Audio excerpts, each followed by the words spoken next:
അപ്പോൾ ഗൈസ് ഇന്ന് ഞാൻ വീഡിയോസുമായിട്ട് വന്നത് മറ്റൊരു വീഡിയോ ആണ്. റിപ്പബ്ലിക് ഇന്ത്യ മുതൽ ഇന്ന് ഈ കാലഘട്ടം വരെയുള്ള 50 പൈസയുടെ നാണയ ശേഖരണമാണ് എൻ്റെ അടുത്തുള്ളത്. ഈ 100 റുപ്യയും ക്വാർട്ടർ റുപ്യയും കഴിഞ്ഞതിന് ശേഷം ഇന്ത്യ ഗവൺമെൻറ് ഇറക്കിയ നാണയങ്ങളാണ് ഇതാ. 50 പൈസ വേക്കിലാശോ സംഭവമുള്ളത്. പിന്നെ അതുപോലെ തന്നെ ഇതാ 50 പൈസ ബാക്കിൽ നെഹ്റുവിൻ്റെ തലയുള്ളത്.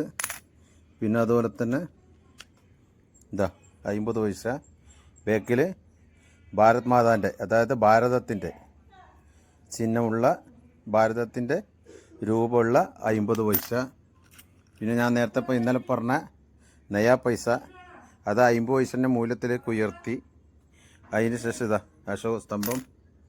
പിന്നെ അങ്ങനെ ഒരുപാട് നാണയങ്ങൾ വേണ്ട, ഒരുപാട് നാണയങ്ങൾ ഇന്ത്യൻ്റെ ഇതാ നെൽക്കതിറിൻ്റെ ഇതുള്ള 50 പൈസ.